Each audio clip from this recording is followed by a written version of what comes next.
Hello students, आज हम organic का एक न्यू टॉपिक लेने वाले हैं।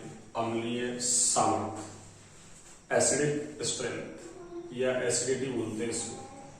तो देखिए, सबसे पहले अम्लीय सामर्थ्य या अम्लीयता किसको कहते हैं, यानी ब्राउस्टेड लॉरी के अकॉर्डिंग, किसके अकॉर्डिंग? ब्राउस्टेड लॉरी के अकॉर्डिंग ऐसे पदार्थ जो H+ देते हैं वो अम्ल कहलाते हैं, जबकि लुईस के अकॉर्डिंग क्या कहते हैं कि ऐसे पदार्थ जो लोन पेयर ग्रहण करते हैं, वो अम्ल कहलाते हैं। तो देखिए, अम्लीय सामर्थ्य को बेहतर तरीके से समझने के लिए हम कुछ उदाहरण वगैरह लेंगे आज। तो सबसे पहले देखिए, अकॉर्डिंग टू ब्राउस्टेड लॉरी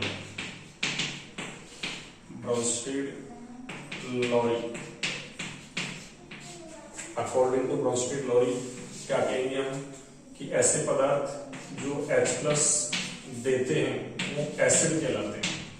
क्या कहलाते हैं? एसिड। जबकि लुईस ये कहता है, लुईस अवधारणा ये कहती है कि ऐसे पदार्थ जो लोन पेयर ग्रहण करते हैं वो भी क्या कहलाते हैं? एसिड।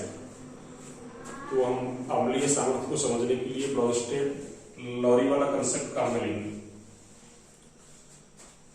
देखिए आगे,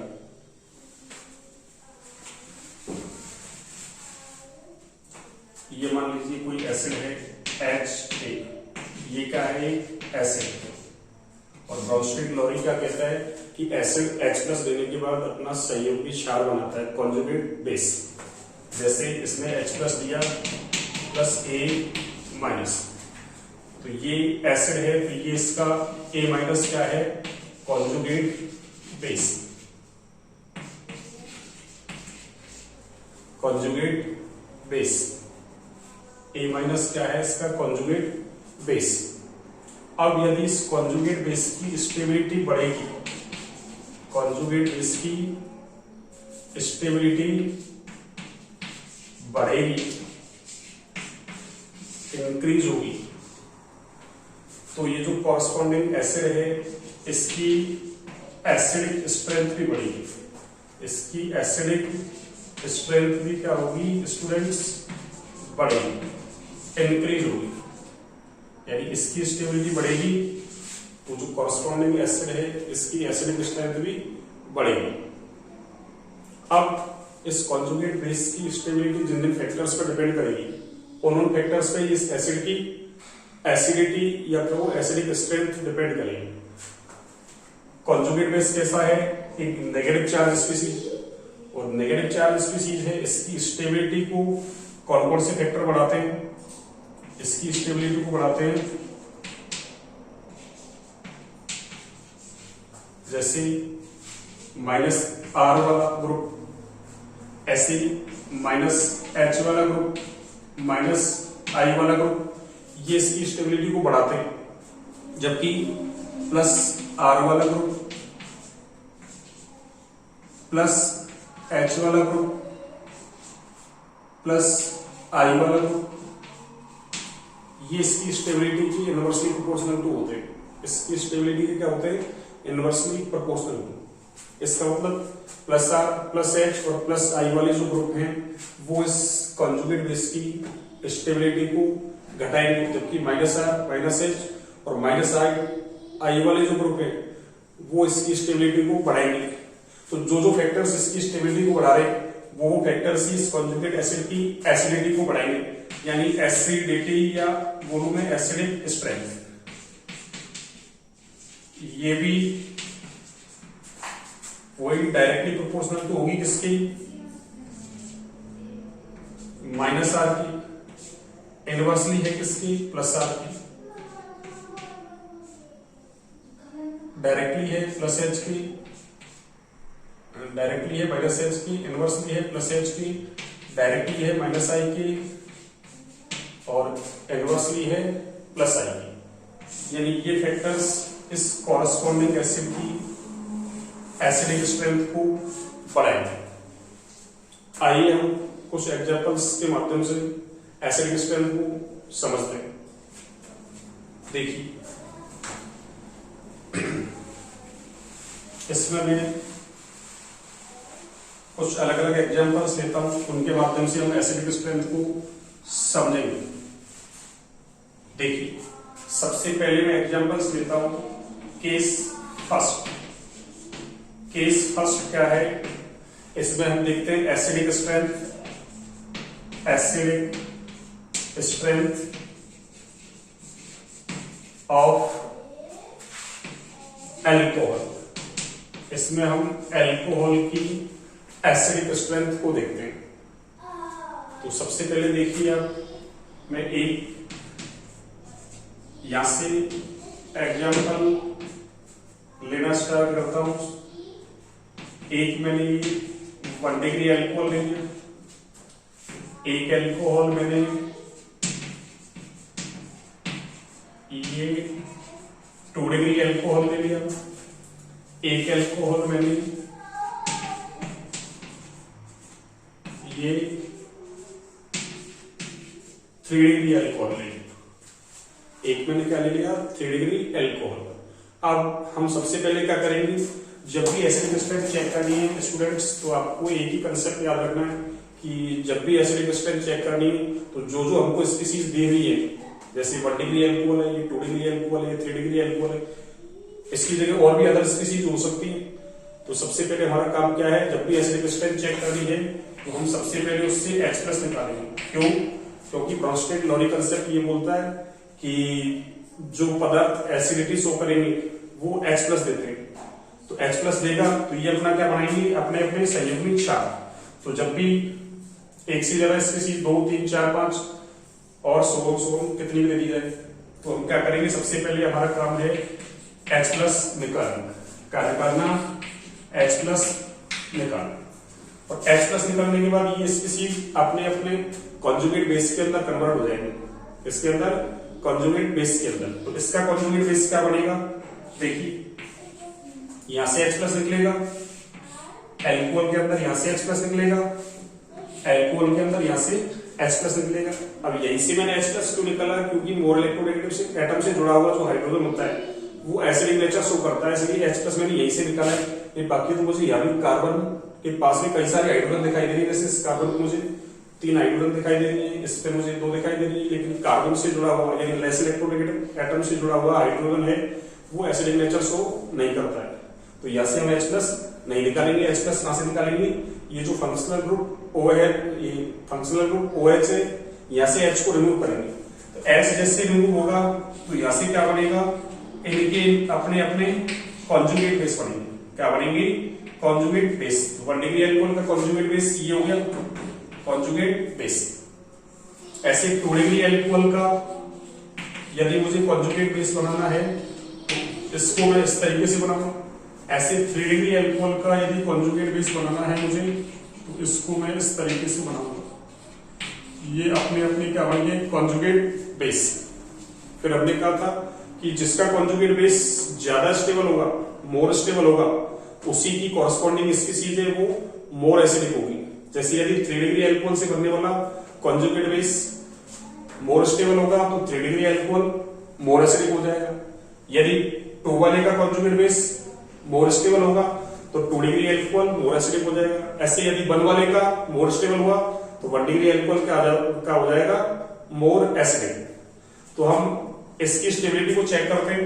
तो देखिए यहाँ ये एथिल ग्रुप है और एथिल ग्रुप कौन सा इफेक्ट लगाता है, +I। कौन सा इफेक्ट लगाता है, +I। तो ये भी +I लगाएगा। ये वाला ग्रुप है, ये 2 डिग्री एल्किल ग्रुप है तो ये भी +I लगाता है। ऐसे ही ये वाला ग्रुप है, ये 3 डिग्री एल्किल ग्रुप है, ये भी +I इफेक्ट लगाएगा।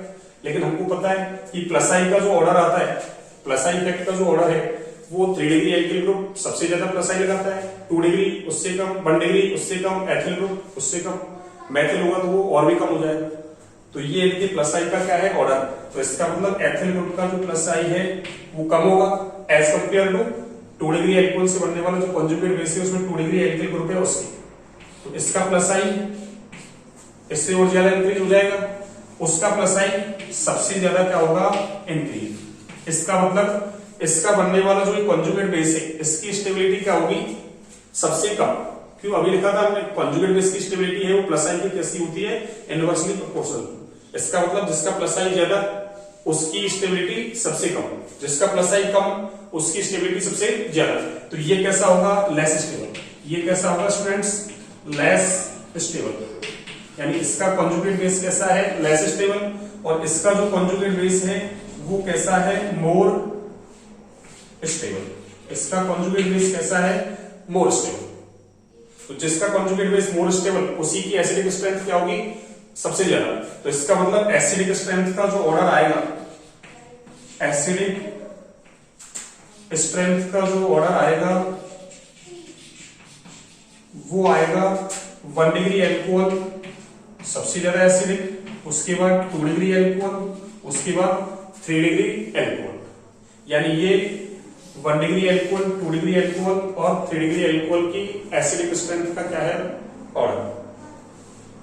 तो आई होप ये आपको एसिडिक स्ट्रेंथ ऑफ एल्कोहल समझ में आया होगा।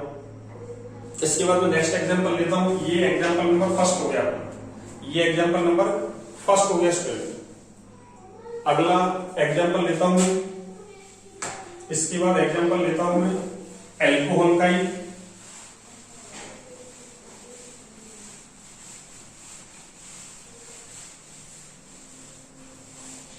जैसे सेकंड एग्जांपल, एक मैंने ले लिया CH3OH, एक ले लिया मैंने CH3CH2OH। इसको मैं फर्स्ट नंबर देता हूं, इसको मैं सेकंड नंबर, ऐसे ही एक में ले लेता हूं CH3CH2CH2OH, ये थर्ड नंबर एल्कोहल हो गया। और एक एल्कोहल ले लेते हैं अपन CH3CH, ये CH3 और ये CH2 और ये OH। एक मैंने ये एल्कोहल ले लिया, ये हो गए 4 एल्कोहल हो गए। इनको हमको एसिडिक स्ट्रेंथ के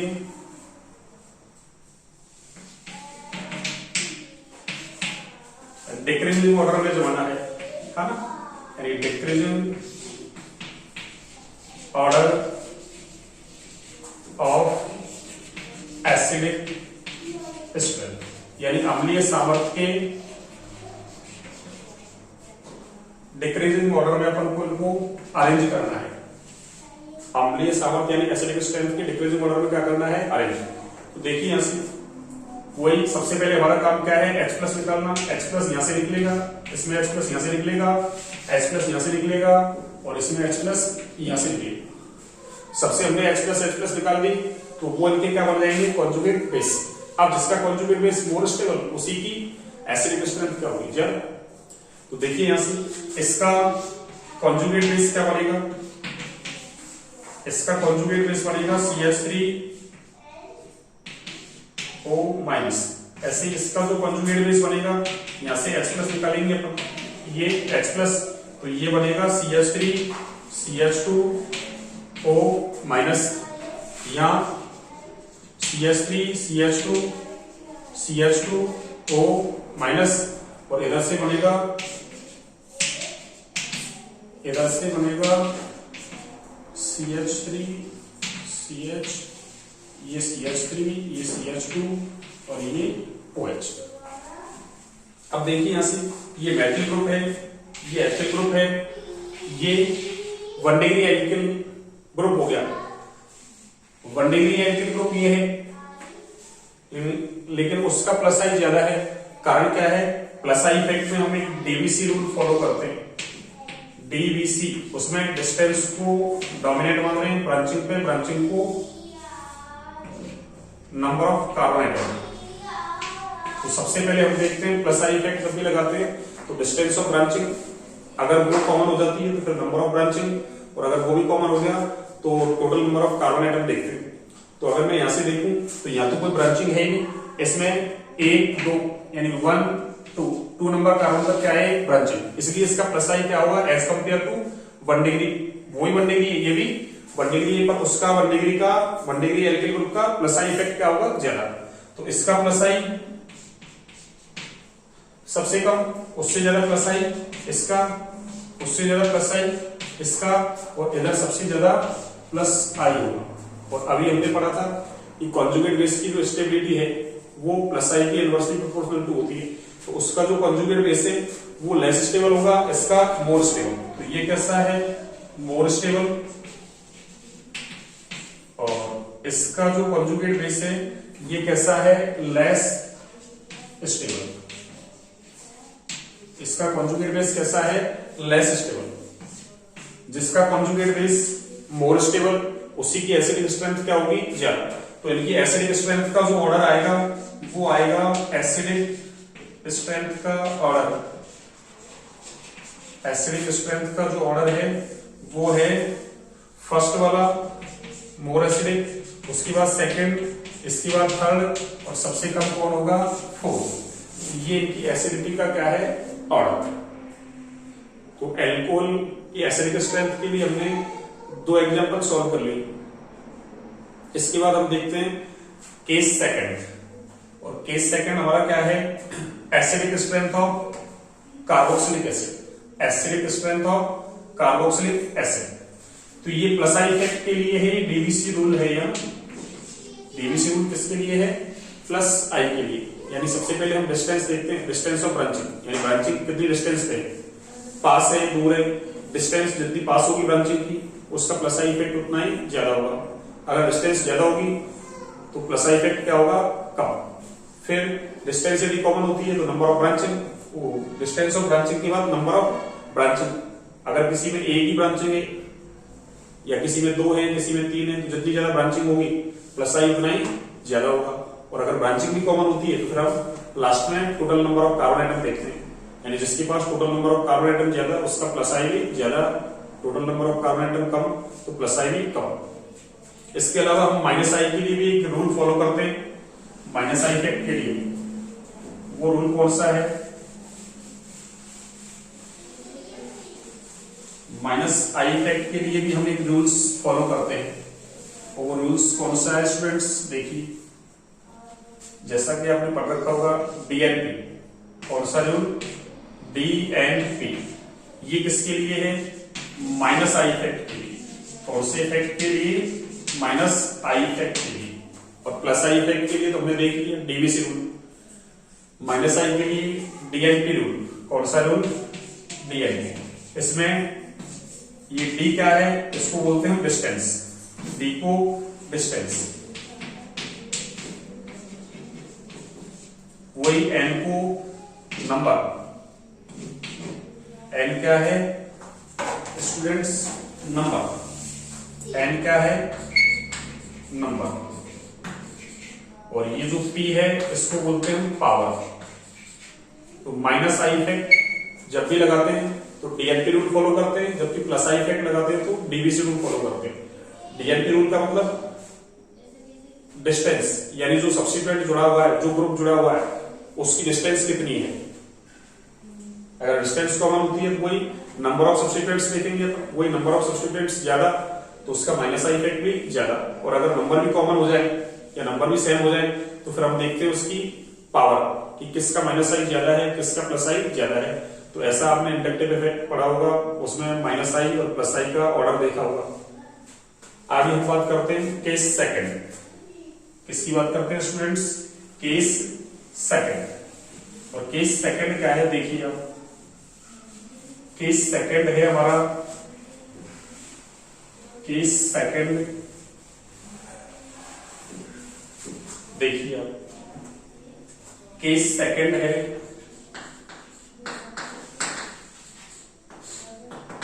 acidic strength of carboxylic acid, acidic strength of carboxylic acid, acidic strength of carboxylic acid. यानी कार्बोक्सिलिक एसिड की एसिडिक स्ट्रेंथ देखते हैं। तो एसिडिक स्ट्रेंथ किसी की निकालो, सबसे पहले हमको कोई ब्रोंस्टेड लॉ कंसेप्ट अप्लाई करना है। सबसे पहले वही H+ निकालो, उसका कॉन्जुगेट बेस बनेगा। अब एक से ज्यादा स्पीसीज हैं तो सबसे H+ निकालो और H प्लस निकालने के बाद जिसका कॉन्जुगेट बेस मोर स्टेबल होगा उसी की कॉरस्पॉन्डिंग स्पीशीज कैसी होगी, मोर एसिडिक, और जिसका कॉन्जुगेट बेस लेस स्टेबल होगा उसकी कॉरस्पॉन्डिंग स्पीशीज क्या होगी, लेस एसिडिक। तो ये एसिडिक स्ट्रेंथ, बेसिक स्ट्रेंथ, इनसे कॉम्पिटेटिव एग्जाम में खूब क्वेश्चंस पूछे जाते हैं। नीट जेईई वगैरह कोई सा कॉम्पिटिशन उठा लो केमिस्ट्री से रिलेटेड, ये केमिस्ट्री जब भी आएगी इनसे क्वेश्चंस पूछे जाते हैं। ये टॉपिक आपने जीओसी के अंदर पढ़े होंगे, आपके जो सर है उन्होंने जीओसी के अंदर पढ़ाए होंगे। तो सबसे पहले हम देखते हैं कार्बोक्सिलिक एसिड की एसिडिक स्ट्रेंथ। तो ये क्या है हमारे पास, कार्बोक्सिलिक एसिड। वही हम क्या करेंगे, इस कार्बोक्सिलिक एसिड से वही H प्लस निकालेंगे, और H प्लस निकालेंगे तो वो H प्लस कहां से निकलेगा, इस OH का H प्लस फॉर्म में निकलेगा। तो इससे क्या बनेगा, RCOO माइनस। है तो ये कॉन्जुगेट बेस ही, क्या है ये कॉन्जुगेट बेस, पर इसका नाम क्या है, कार्बोक्सिलिक एसिड से H प्लस निकलेगा तो बनने वाला कॉन्जुगेट बेस है उसका नाम है कार्बोक्सिलेट आयन। उसका नाम क्या है स्टूडेंट्स, कार्बोक्सिलेट आयन। अब ये कार्बोक्सिलेट आयन है तो क्या है, वही कॉन्जुगेट बेस।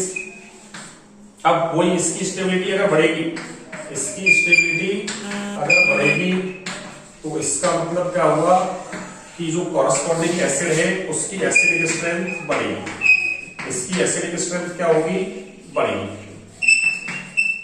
इसकी एसिडिक स्ट्रेंथ भी बढ़ेगी।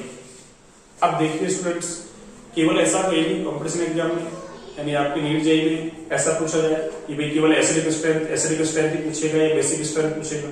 इसके अलावा कुछ फॉर्मूलेज वगैरह पढ़ेंगे आपने। एक फॉर्मूला में यहाँ से एसिडिक स्ट्रेंथ के लिए लिखता हूं आपके लिए, देखिए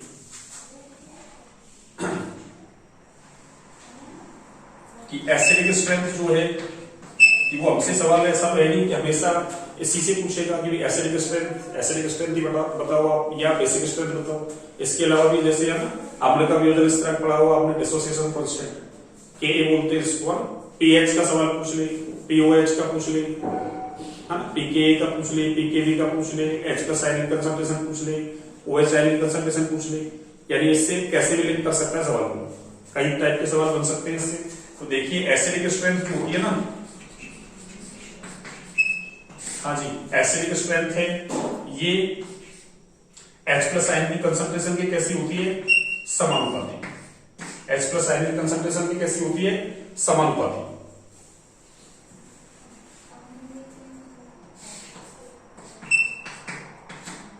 और हमको पता है H प्लस आयन की कंसंट्रेशन और pH एक दूसरे के इनवर्सली प्रोपोर्शनल टू होते हैं। तो जब H प्लस की कैसा है, डायरेक्टली प्रोपोर्शनल टू है, तो pH के कैसा होगा, ये इनवर्सली प्रोपोर्शनल टू। ऐसे एक एसिड का डिसोसिएशन कांस्टेंट पढ़ा होगा अपन ने, अम्ल का वियोजन स्थिरांक, उसकी भी एसिडिक स्ट्रेंथ कैसी होती है, डायरेक्टली प्रोपोर्शनल टू। और एक pKa पढ़ा होगा आपने, इस pKa की कैसी होती है, इनवर्सली प्रोपोर्शनल टू क्या, एसिडिक स्ट्रेंथ। ये क्या होती है, इनवर्सली प्रोपोर्शनल टू। तो आप से जरूरी नहीं है कि हमेशा वो एसिडिक स्ट्रेंथ ही पूछे। अगर वो ऐसा पूछ ले कि pH का ऑर्डर क्या होगा, तो हम तो उनकी pH नहीं निकालेंगे, हम तो क्या करेंगे कि सबसे पहले वही H प्लस निकालो, सबके कॉन्जुगेट बेस बनेंगे, उनके कॉन्जुगेट बेस की स्टेबिलिटी को चेक कर लो, और हम तो एसिडिक स्ट्रेंथ